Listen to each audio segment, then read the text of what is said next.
Oi, turma. Do livro Minha História, São Miguel das Minhas Saudades, por Edson Lopes. Dentro do texto Minhas Crônicas, tem o subtítulo A Grande Final. Neste texto, quero reverenciar uma das mais brilhantes conquistas da história do Esporte Clube Corinthians Paulista e que certamente será marcada nas páginas do seu livro de ouro na data de 4 de julho de 2012, a Copa Libertadores da América. Parabéns, dirigentes, comissão técnica, jogadores, funcionários e torcida pela galhardia de nodo aplicados durante as 14 partidas que levou o clube mais popular do estado a tão almejada vitória. Dia 4 de julho de 2012, Estádio Municipal Paulo Machado de Carvalho, o velho e tradicional Pacaembu, palco de memoráveis decisões, está prestes a protagonizar mais uma final inédita e empolgante envolvendo Corinthians e Boca Juniors. Não passa pela cabeça do corintiano mais pessimista qualquer resultado que não seja a vitória de seu time. Marcado por decisões inusitadas, longas filas de espera, por títulos almejados, este clube do povo nunca esteve tão próximo de atingir mais um objetivo na sua longa e gloriosa trajetória. Invicto até então na Copa Santander, dirigentes técnicos, jogadores e torcida unem-se em um único propósito, a expectativa de libertar-se de uma angústia que tem tirado o sono dos seus milhares de aficionados torcedores. Nesse momento ansioso por uma vitória, vejo um filme passar pela minha mente. Inesquecíveis viradas como aquela de 1962 pelo Campeonato Paulista.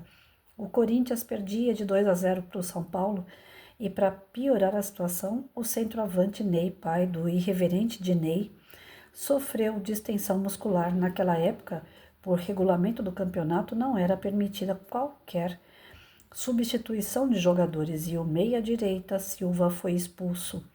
Ainda no final do primeiro tempo, o ponta-esquerda Lima fez o primeiro gol corintiano. Veio o segundo tempo e, comandado pelo armador Rafael Chiarella, o Corinthians virou o placar com Cássio e Ney. As formações das equipes foram estas: Corinthians, Aldo, Amaro, Eduardo, Oreco, Ari, Cássio, Rafael, Manuelzinho, Silva, Ney e Lima.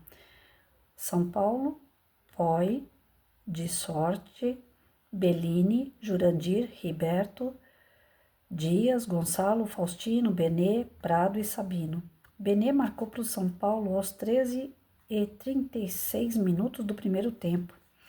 Marcaram para o Corinthians Lima aos 40 minutos do primeiro tempo, Cássio e Ney, respectivamente aos 4 minutos e aos 25 minutos do segundo tempo.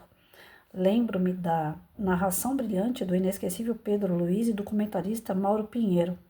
Sucederam-se outras 10 de março de 1968, Corinthians 2, Palmeiras 1, faltando 3 minutos para o final da partida com gols de Ditão e Benê. Em pleno domingo de carnaval, o Corinthians virava o placar contra o Palmeiras.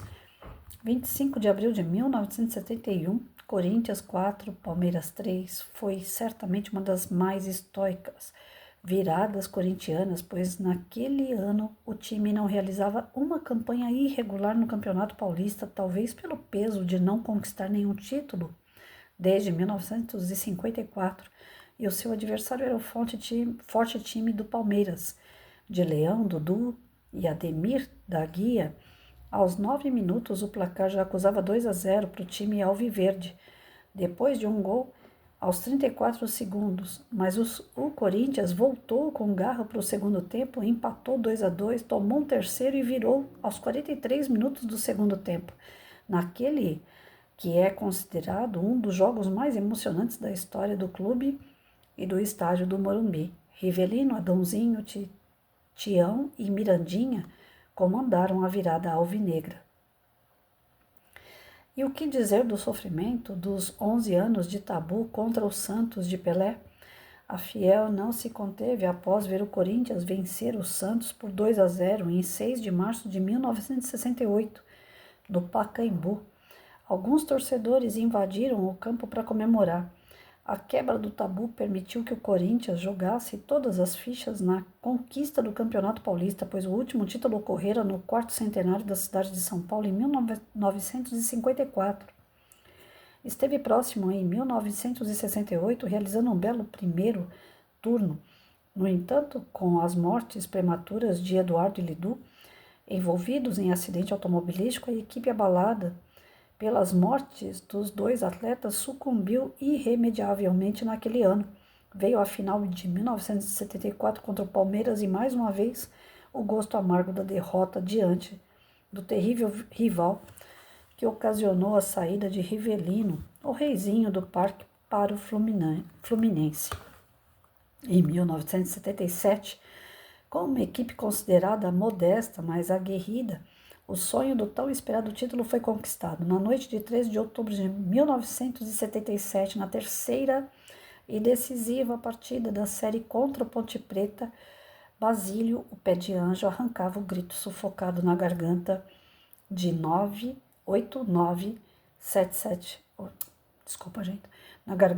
89.777 torcedores fanáticos em um jejum de 23 anos sem títulos.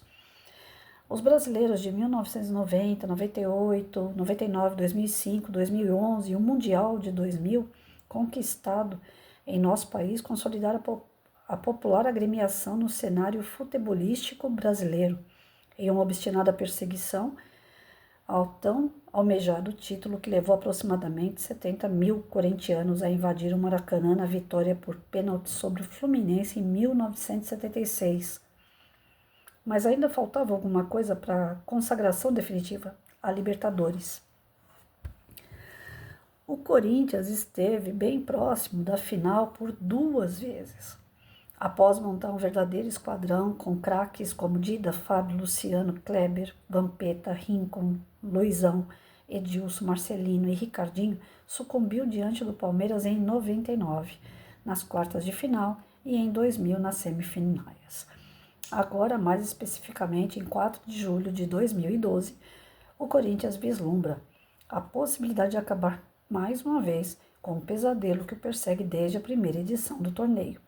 No primeiro jogo da final, no estádio de La Bombonera, empate por 1 gol, graças à articulação de uma bela roubada de bola do armador Paulinho, do brilhante lançamento de Emerson Sheik e da conclusão primorosa de Romarinho, o Corinthians manteve de pé a esperança de aproximadamente 31 milhões desse fiel bando de loucos. E é nesse cenário que, aos quase 63 anos de idade, leonino, nascido dia 13 de agosto de 1949, corintiano desde pequeno, quando ainda havia muitos campos de várzea nos bairros da Zona Leste, me encontro diante da TV, pronto para explodir de alegria e gritar: é campeão! Como nas outras decisões, a do Paulista de 1977 com Basílio e a do Brasileiro de 90 com Neto e Tupanzinho, o Corinthians possui uma formação de jogadores guerreiros e disciplinados taticamente. Não há nenhum craque na equipe, mas contando com uma defesa sólida, um meio de campo experiente, um ataque que faz os gols suficientes para a garantia da vitória, a partida é iniciada. Tenho à mesa uma taça de vinho tinto e acompanho os primeiros 15 minutos em um clima de tensão e preocupação. Passes errados, muita briga no meio do campo e catimba dos argentinos fazem com que 0-0 se arraste até o final do primeiro tempo. Nas ruas vizinhas, há intenso foguetório, talvez prenunciando o que estaria por vir no segundo tempo. Após o apito do árbitro, vejo um Corinthians mais ligado na partida, disposto mesmo a descartar qualquer possibilidade de prorrogação ou disputar através das penalidades máximas. Sentindo um Boca Juniors cansado e mantendo a mesma estratégia do primeiro tempo, Emerson Sheik, após cobrança de falta de Alex, cabeçada de Jorge Henrique e o derradeiro passe de calcanhar do meia Danilo, finaliza inapelavelmente para a meta argentina, para delírio de quase 40 mil torcedores presentes no estádio. Não demorou muito para se ter certeza de que dessa vez nada iria tirar o título tão almejado das mãos dos guerreiros de Tite. Um passe precipitado do zagueiro Chiavi, acho que é isso que fala, né? Chiavi, acho que é Chiavi. deixou Emerson Sheik novamente de frente a frente com o goleiro Sebastião Sosa. Ele invadiu a área argentina com uma velocidade incrível e mandou a bola inapelavelmente para a rede da adversária.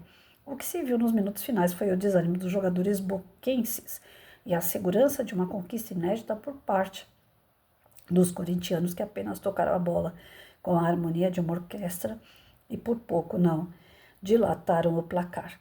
Fim de jogo e euforia se espalhou por todo o estádio, ganhando as ruas adjacentes ao Pacaembu, invadindo as avenidas e alamedas de nossa cidade, prolongando-se por outros municípios de São Paulo, estendendo-se por outros estados do Brasil e certamente sendo noticiário dos principais veículos da imprensa escrita e falada em todos os cantos do mundo. É inexplicável como uma equipe de futebol consegue aglutinar em um só coração vários tipos de raça ou camada social e perpetuar novas gerações de torcedores, mesmo sabendo que a busca por títulos sempre vem à base de um sacrifício e suor. Assim é você, Corinthians, uma paixão sem limites, uma nação de alvinegros que supera expectativas, um bando de loucos que não teme distâncias ou fronteiras simplesmente para ver e vibrar com seus ídolos em um apoteótico grito de campeão. Quem gosta, gosta, né, gente? Eu, sinceramente, eu não sou chegada a futebol. Eu sempre disse que eu sou São Paulina porque meu avô, meu pai falavam que era e ficou. Mas eu não tenho interesse nenhum em futebol, até porque grande parte, para mim, é uma opinião, não tenho certeza de nada, mas é uma opinião. Para mim, grande parte tem muitos combinados por trás dos bastidores, que tem coisas que não se explica. Algumas vitórias que deixam de ter, outras que têm sem merecimento. Então eu sou meio suspeita para falar de futebol, porque sinceramente eu não levo muito a sério. Mas a paixão do meu professor, o Edson Lopes, né, o autor do livro, a paixão dele pelo futebol é contagiante, né? Como é que pode uma pessoa desde a década de 40, final da década de 40, lembrar com detalhes jogos, né? Quem fez parte dos jogos, o placar dos jogos. Então, para nós aqui, o mais importante, né, a título de princípios e valores, como é o tema do YouTube, né, como eu trabalho isso nas páginas de Face, puxando para esse lado, o que eu pego nesse texto do professor é que aquilo que move a gente, que cria uma motivação interna, a gente não abandona, né? Uma vida inteira corintiano, uma vida inteira sabendo tudo sobre o seu time. Dia, hora, local, pontuação de jogo, quem jogou. E um senhor de idade, né? Lembrar de todos esses episódios só pode ser por uma motivação muito grande, por um amor àquilo que ele tem como time. Então, assim, mostra para nós que qualquer ser humano é capaz de chegar na velhice com uma consciência grande, ampla como a dele, desde que esteja motivado. O que faz grande parte dos idosos pararem no meio do caminho e desistir das suas próprias vidas é justamente a falta de motivação. Se eles começam a contar alguma coisa que aconteceu no passado com eles, e idoso tem essa vontade de contar suas histórias, né? De falar os seus acontecimentos, tudo que houve com eles em casamento, estudo, aventuras, conquistas, derrotas. Se eles não tiverem para quem contar, se eles não tiverem família que apoie, já pensou o quanto de história que se perde com cada ser humano que é jogado de lado simplesmente porque entrou na terceira idade, porque está idoso? Então, eu vejo assim que, diante de um texto como esse, eu me sensibilizo a todos aqueles que gostariam de contar suas histórias, mas que não têm a motivação para isso, porque a própria família poda. Ah, já vai contar essa história outra vez? Ah, isso daí já foi, não tem importância nenhuma. Né? Para que você quer saber a data de um jogo? Para que você quer saber a data de um episódio histórico? Para quê? Já foi. A nossa vida é aqui e agora, né? Vai lá e vê se você já tomou seu remédio. Então, assim, o desprezo que existe na sabedoria de um idoso é frequente. As famílias acabam não dando muita ideia, acabam não dando muita importância. E se você instiga, se você mantém esse idoso na ativa, com as suas memórias, com os seus amores, com as suas motivações, esse idoso ele tem muito ainda para oferecer. Ele tem muito ainda para resgatar, para trazer os seus conhecimentos. Assim, né? Como eu falei, eu não sou muito fã de futebol, né? O professor podia ser pelo menos São Paulino, né? Brincadeira, gente, eu não tô nem aí para futebol. Então, só quero tirar mesmo dessa lição aqui a importância da motivação. Não importa o tema, não importa o que o idoso goste. A gente precisa respeitar isso para que ele continue com essa alegria de viver.